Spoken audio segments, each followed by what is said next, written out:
Glória a Deus.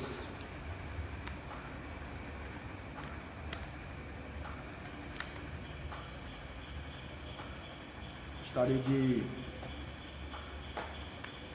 dar a paz do Senhor novamente para os nossos irmãos, né? Estão nos acompanhando pelas nossas plataformas digitais, pelo Face, pelo YouTube, pelo Instagram. Como foi citado no início, nós estamos agora iniciando mais um culto mensal de varões, né, dos homens.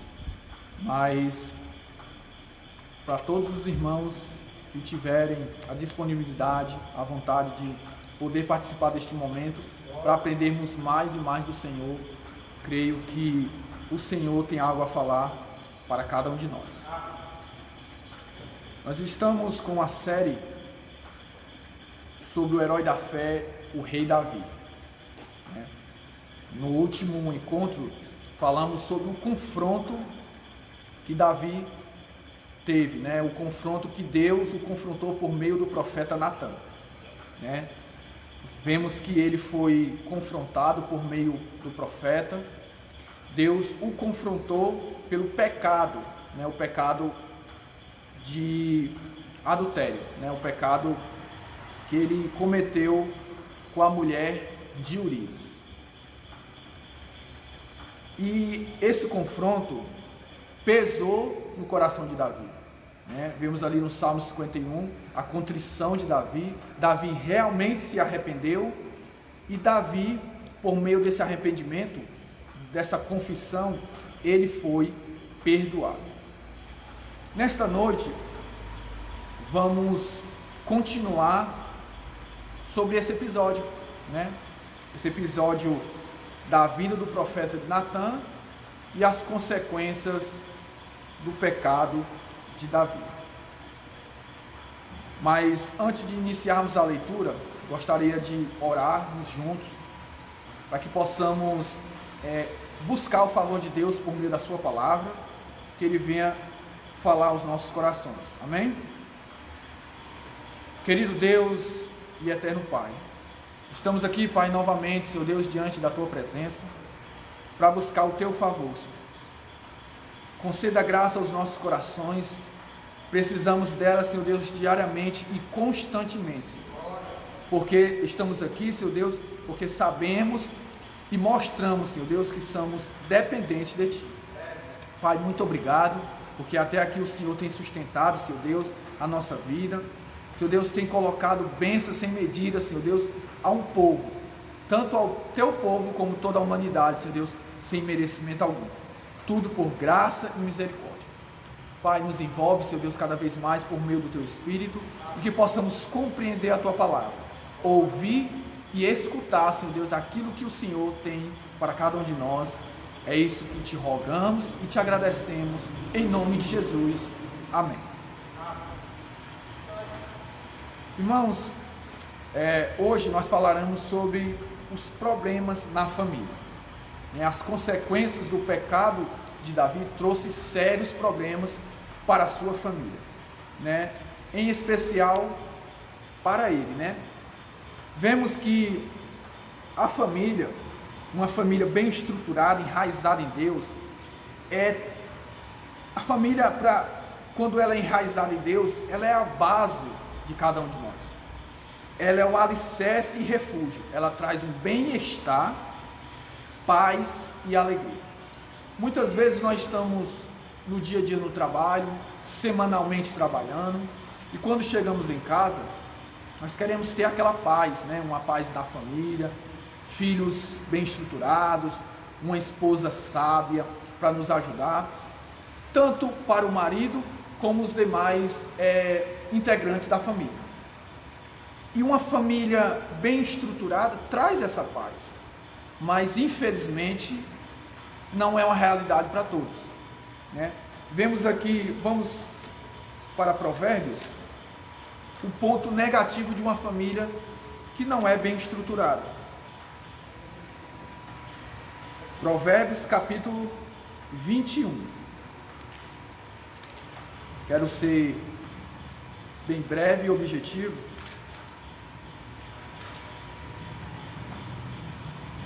Provérbios 21, 19. Assim diz a palavra.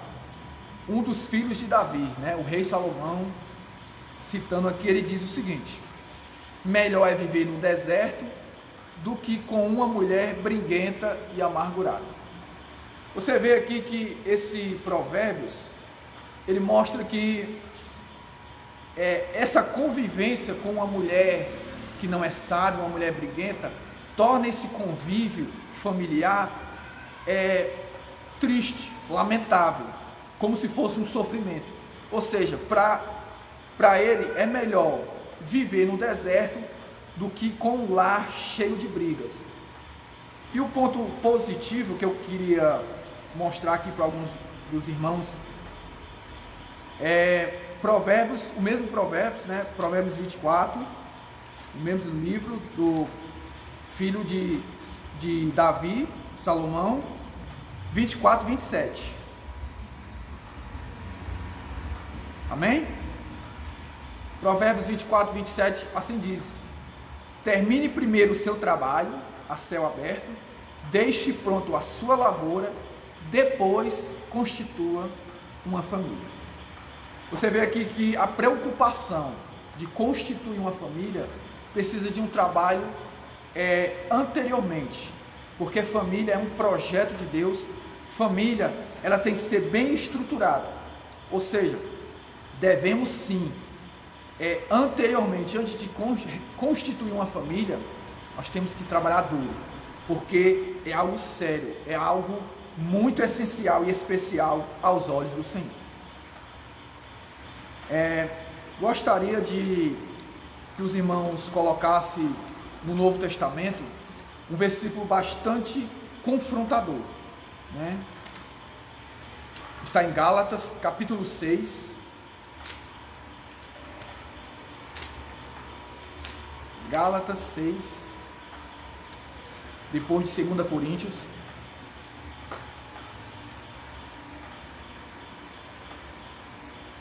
Versículos 7 e 8. Glória a Deus. Amém? Não se deixe enganar. De Deus não se zomba.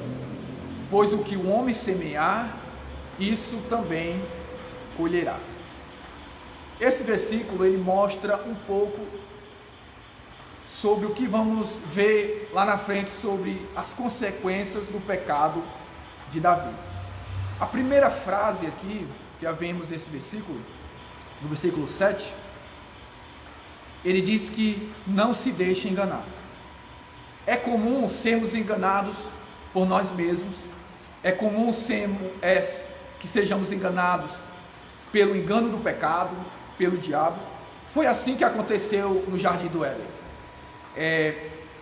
Eva foi enganada por Satanás, ou seja, ela se deixou enganar. E é comum a gente pensar que vamos fazer algo de errado deliberadamente e vai ficar por isso, né? Vai ficar zerado, ou seja, Deus vai nos perdoar e pronto.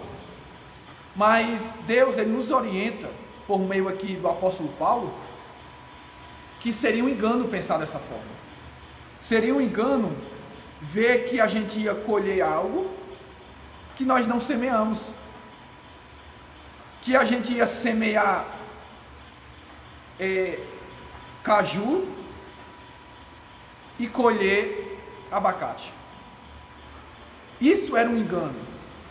Então o apóstolo Paulo fala para a igreja de Gálatas: não se deixe enganar.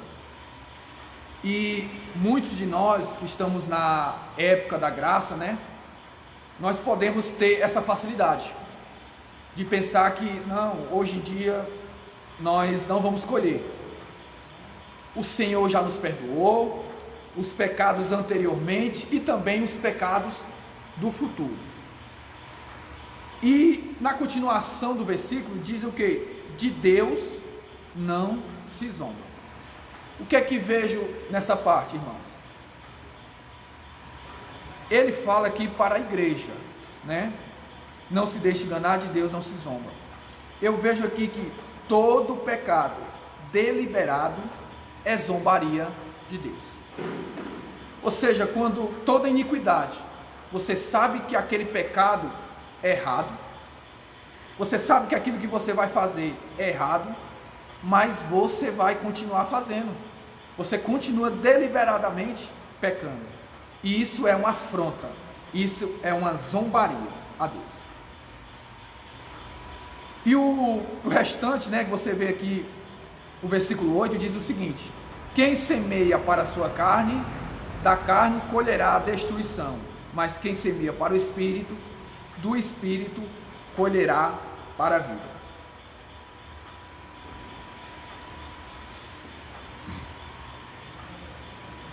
Vemos aqui a lei da semeadura. Tivemos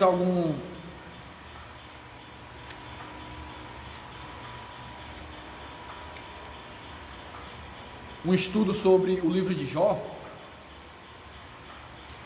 e tantos amigos de Jó era naturalmente naquela época essa teologia, né, da lei da semeadura. Mas eu queria deixar um versículo, Jó capítulo 4, versículo 8.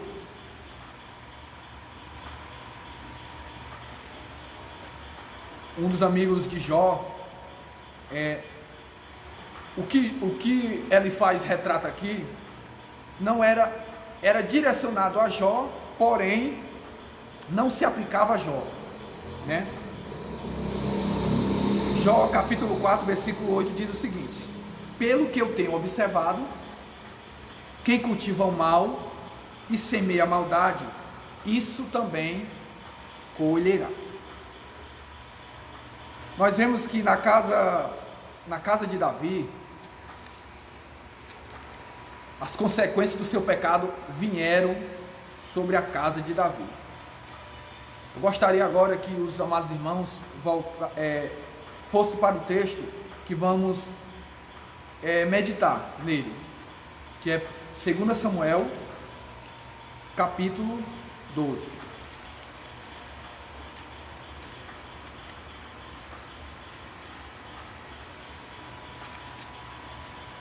Segunda Samuel, capítulo 12. Como eu já tinha falado anteriormente, o profeta Natã chegou, repreendeu Davi. Davi reconheceu o seu pecado, pediu perdão e Deus o perdoou. No versículo 9 do capítulo 12, diz o seguinte: porque você desprezou a palavra do Senhor fazendo o que ele reprova. Não, por que você desprezou a palavra do Senhor fazendo o que ele reprova? Uma pergunta. Você matou Urias, o hitita, com a espada dos amonitas e ficou com a mulher dele. Por isso, a espada nunca se afastará de sua família, pois você me desprezou e tomou a mulher de Urias, o hitita, para ser sua mulher. Você vê aqui que o profeta Natã, por meio do Senhor, né, ele fala sobre espada 2 vezes, né? Ele mata o hitita, né, Urias, e isso, por consequência, a espada não se apartará de sua casa. Como vimos em Jó capítulo 4, versículo 8, aquele que semeia a maldade também colherá. E as consequências do pecado de Davi, eu vejo aqui pelo menos 8. Vamos ver uma por uma. Vamos ver uma por uma.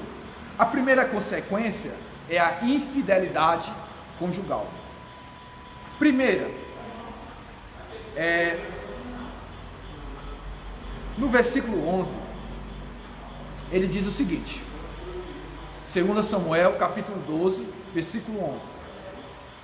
Assim diz o Senhor, é o Senhor que está falando: de sua própria família trarei desgraça sobre você. Tomarei as suas mulheres diante dos seus próprios olhos e as darei a outro, e ele se deitará com elas em plena luz do dia. Você fez isso às escondidas, mas eu o farei diante de todos Israel em plena luz do dia. Assim disse o Senhor, e assim aconteceu. Como na criação, Deus disse: haja luz, e houve luz. E assim aconteceu. Vamos lá ver em 2 Samuel capítulo 16 esse episódio, do 21 a 22. 2 Samuel 16, 21 ao 22.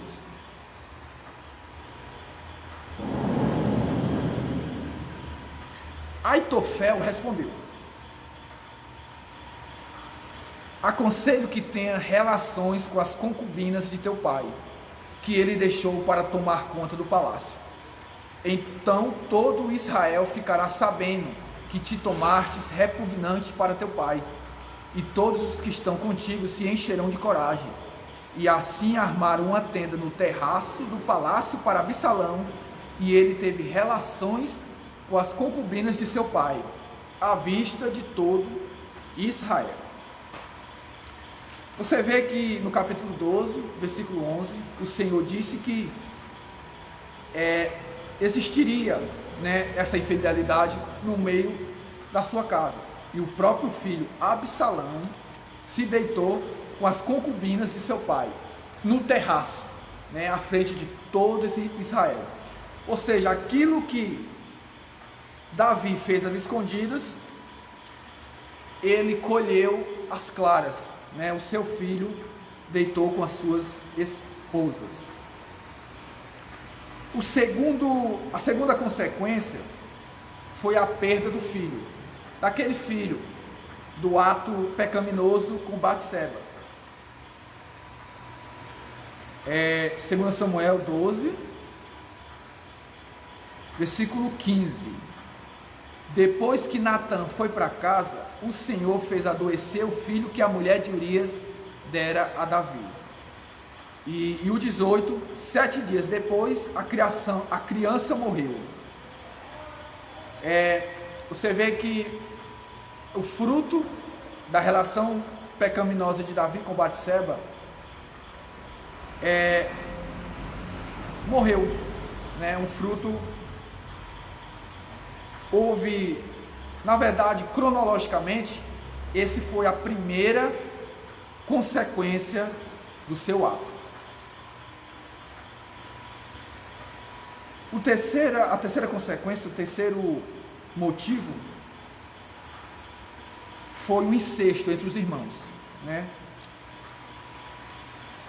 Ou seja, um estupro, primeiramente o incesto, porque um dos seus filhos, Amnon, que era filho de Davi, mas filha de uma das suas esposas, se apaixonou por Tamar, a filha de Davi, irmã de Absalão. Mas Tamar não queria ter esse namoro com Amnon e foi praticamente estuprada, 2 Samuel capítulo 13.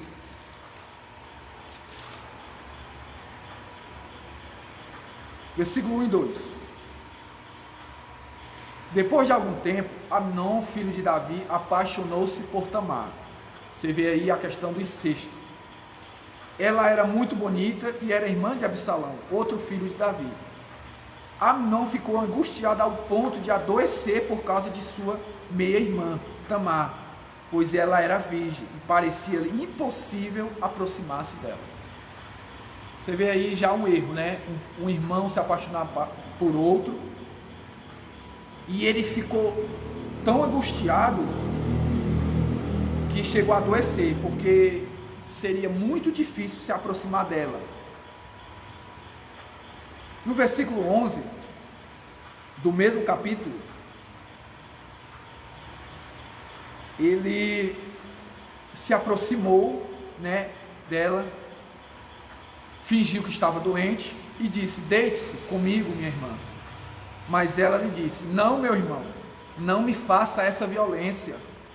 Não se faz uma coisa dessas em Israel. Não cometa essa loucura. E ele não atendeu. Ele forçou ela, como ele era mais forte, ele violentou ela, ou seja, estuprou ela. E é interessante que depois do acontecimento, ele a desprezou, né? Ele teve nojo de sua irmã, ou seja, era uma paixão, era uma loucura, né? Não era amor de verdade. Consequentemente isso, Tamar foi procurar quem? Absalão. E Absalão não disse nada, ficou na dele, mas alimentando um ódio. Mais uma consequência do pecado de Davi. Ódio entre os irmãos, né? A Bíblia fala que ele passou mais ou menos 2 anos sem falar com seu irmão, tramando a sua morte. E, irmão Laerte, e Davi, onde é que estava com tudo isso? Né?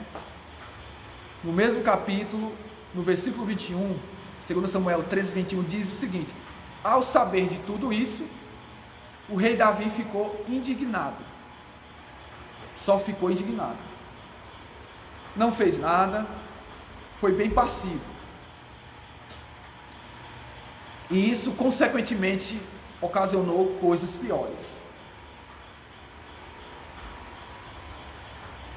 A passividade de Davi mostrou também a consequência dele ser manipulado por Absalão. Vamos ver 2 Samuel 13 também, do versículo 27. 24 ao 27. Absalão foi ao rei e lhe disse: eu, teu servo, estou tosquiando as ovelhas e gostaria que o rei e os seus conselheiros estivessem comigo. Respondeu o rei: não, meu filho, não iremos todos, pois isso seria um peso para você. Embora Absalão insistisse, ele se recusou a ir, mas o abençoou. Então Absalão lhe disse: se não queres ir, permite, por favor, que meu irmão vá comigo. Meu irmão Amnon vá comigo. O rei perguntou: por que ele iria com você? Mas Absalão insistiu tanto que o rei acabou deixando que Amnon e seus outros filhos fossem com ele. É interessante, irmãos, a passividade de Davi aqui. Por quê? Porque ele soube que Amnon estrupou a sua filha, não fez nada, e provavelmente ele não se interessou em saber como é que estava o comportamento de seus filhos, como é que estava o relacionamento deles, porque ele deixou Amnon ir com Absalão e os demais filhos. E essa passividade fez ocorrer o quê? Um assassinato. No versículo 28, continuando no capítulo 13, ele diz: Absalão ordenou aos seus homens: ouça, quando Amnon estiver embriagado de vinho e eu disser matem Amnon, vocês o matarão. Não tenha medo, eu assumo a responsabilidade. Sejam fortes e corajosos. Você vê a ousadia de Absalão. Ele viu que Davi estava passivo em tudo isso, porque eu creio, irmãos, que se Davi soubesse que Absalão estava há 2 anos sem falar com Amnon, ele não teria deixado. Por quê? Por que você quer levar Amnon se vocês estão brigados? Né? Ele teria notado certa conspiração contra o seu outro filho. E a consequência disso, os demais filhos foram feridos. E depois de tudo isso, houve uma conspiração, né? Outra consequência, ou seja, a 7ª. A primeira, a infidelidade conjugal, né? Absalão se deitou com suas esposas, algumas delas, no terraço do palácio para todo Israel ver. A segunda, a perda do filho, que cronologicamente foi a primeira, né? O fruto do pecado de Davi. A terceira foi o incesto, a paixão de Amnon por Tamar, consequentemente veio o estupro. O quarto foi a consequência desse estupro que gerou ódio de Absalão por Amnon. E a quinta, a manipulação, né? Absalão, ele tinha uma ousadia, manipulava até o seu pai, né? E o sexto, assassinato de Amnon. E a sétima consequência é a conspiração de Absalão contra o seu pai, o rei Davi. Vamos agora para o capítulo 15. Vamos ler alguns versículos. Algum tempo depois, Absalão adquiriu uma carruagem, cavalos e uma escolta de 50 homens. Olha Absalão, né? Fazendo o que é errado, fazendo coisas que desagradavam a Deus, consequentemente ao seu pai. Ele se levantava cedo e ficava junto ao caminho que levava à porta da cidade. Sempre que alguém trazia uma causa para ser decidida pelo rei, Absalão chamava e perguntava de que cidade vinha. A pessoa respondia que era de uma das tribos de Israel, e Absalão dizia: a sua causa é válida e legítima, mas não há nenhum representante do rei para ouvi-lo. E Absalão acrescentava: quem me dera ser designado juiz desta terra. Todos os que tivessem uma causa ou uma questão legal viriam a mim, e eu lhe faria justiça. Aqui mostra que Absalão, ele estava conspirando contra o seu pai. Estava instigando ao povo ir contra o seu rei. O rei é muito ocupado, né? Essa causa é muito pequena para ele. Então, se eu tivesse no lugar dele, eu julgava com retidão. Ou qualquer causa legítima, eu faria justiça. E com tudo isso, ele foi ganhando prestígio no meio do povo. E a consequência disso é que ele queria tomar o trono de seu pai. Olha mais uma vez a profecia de Deus, né? Sobre a vida de Davi. A espada já passou aqui várias vezes, por consequência do pecado de Davi. E como Davi sofreu algumas consequências, não foi diferente para Absalão. Vamos ver aqui, por último, a espada passando novamente pela família de Davi. A morte de Absalão. No capítulo 18. A partir do versículo 6, fala o seguinte: o exército saiu a campo para enfrentar Israel, e a batalha aconteceu na floresta de Efraim, onde o exército de Israel foi derrotado pelos soldados de Davi. Houve grande matança naquele dia, elevando-se o número de mortos a 20.000. A batalha espalhou-se por toda a região, e naquele dia a floresta matou mais que a espada.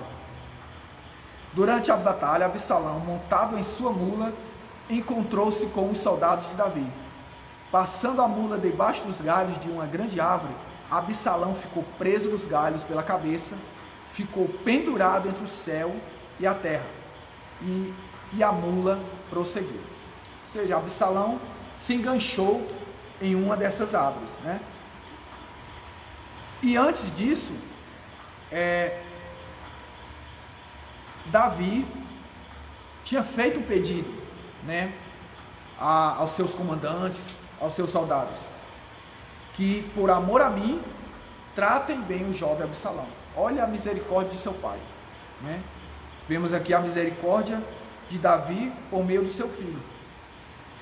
E é assim que Deus nos trata, né? Por mais que a gente seja teimosos, Deus nos dá misericórdia, porém as consequências virão. Então o que foi que aconteceu? Um dos soldados foi falar para quem? Para Joabe. E Joabe matou o jovem Absalão. Consequentemente, lá na frente, ao saber da morte de seu filho, Davi ficou muito triste. Independentemente do que Absalão era, trouxe tristeza para Davi. E hoje é o que vemos, né? Hoje em dia, nós vemos muitos filhos desobedientes que são tragados, né, pela morte, pelo crime organizado. Vemos até vídeos de tortura. E quando eu vejo coisas assim, eu me lembro logo dos pais, né? Qual o tamanho da dor de seu pai, independentemente do que ele era. A dor profunda de um pai ver um filho ser assassinado. Você vê que quando ele parte de doença ou de um acidente que não estava previsto, né? Já é muito doloroso. E assassinado não é diferente. Irmãos, isso foi as consequências do pecado de Davi. Louvado seja Deus, porque Davi, ele era um homem segundo o coração de Deus, né? Ele era um homem de Deus, ele era um herói da fé. Para mim, no Velho Testamento, o meu livro preferido é os livros de Davi em Salmos, né? Davi, ele foi um homem de Deus, teve suas falhas, né? Sofreu as consequências delas, e isso nos mostra o quê? Para a gente vigiar, né? Não colocar as falhas de Davi para dizer, se Davi falhou, eu também posso falhar. Não, pelo contrário, a gente temos que vigiar, né? Nós temos que, não vale a pena. A vida de Davi, o pecado de Davi mostrou que as consequências virão, né? E quando Deus disse que aquilo que o homem plantar, ele vai colher, é sem exceção, né? Não há exceção. E eu creio, irmãos, que graças a Deus Davi foi perdoado, né? Ele sentiu o perdão por ele, por nosso Senhor Jesus. Mas devemos sim pedir perdão ao Senhor, porque Romanos 6, versículo 23 diz que o salário do pecado é a morte. Então devemos pedir perdão pelos nossos pecados, né? Pedir perdão diariamente pelas nossas falhas, que Ele nos dê graças para a consequência deles. Me lembro de um testemunho de José Vantuil, né? Ele disse que foi preso e ele confessou a Cristo, aceitou Jesus só para morar no céu, porque ele sabia as consequências de seus pecados. E ele sabia que todos os seus pecados trouxeram para aquela cela, mas ele se alegrava em ser perdoado. Foi assim que Davi sentiu a graça de Deus, mesmo sabendo o que ia acontecer com os seus familiares. Eu queria terminar com um versículo aqui, e uma frase do Luciano Subirá, que diz o seguinte: qualquer sinal de problema familiar, pare tudo para cuidar da sua família, porque ela é o seu primeiro ministério, a coisa mais importante depois de Deus. Você vê que uma família bem estruturada em Cristo, consequentemente, as coisas virão para a glória de Deus.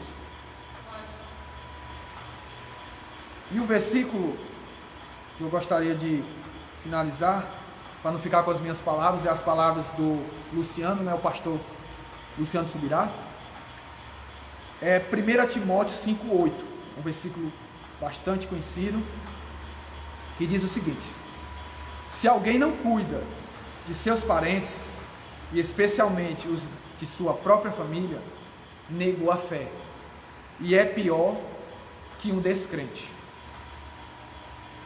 Paulo, falando aqui a Timóteo, para pessoas que creem em Jesus, pessoas que têm fé em Deus, ele diz: se alguém não cuida de seus parentes, e especialmente dos de sua própria família, negou a fé e é pior que um descrente. Então, que possamos meditar nas Sagradas Escrituras.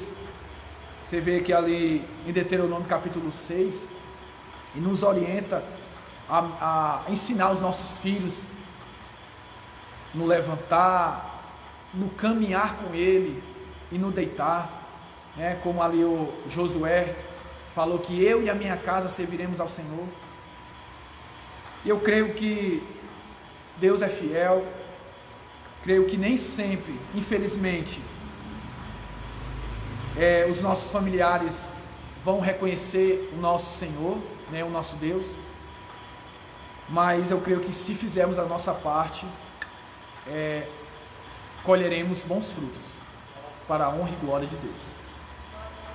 E eu agradeço pela rica oportunidade, pela confiança do pastor que está aqui, mais a sua amada esposa, irmã Suiane, e aos irmãos que tiveram paciência. Que Deus os abençoe grandemente para a honra e glória de Deus Pai.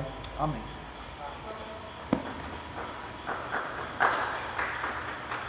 Querido Deus e eterno Pai, te rogamos e te agradecemos por esta oportunidade, Senhor, pela tua palavra. Nos capacita cada vez mais, Senhor Deus, a fazer a tua vontade. Abençoa os nossos, Pai. Abençoa a nossa família, em nome de Jesus, que possamos fazer aquilo que te apraz, Senhor. Muito obrigado pela oportunidade e que possamos estar cada vez mais próximos na tua presença. Amém e amém e amém, Senhor. Obrigado.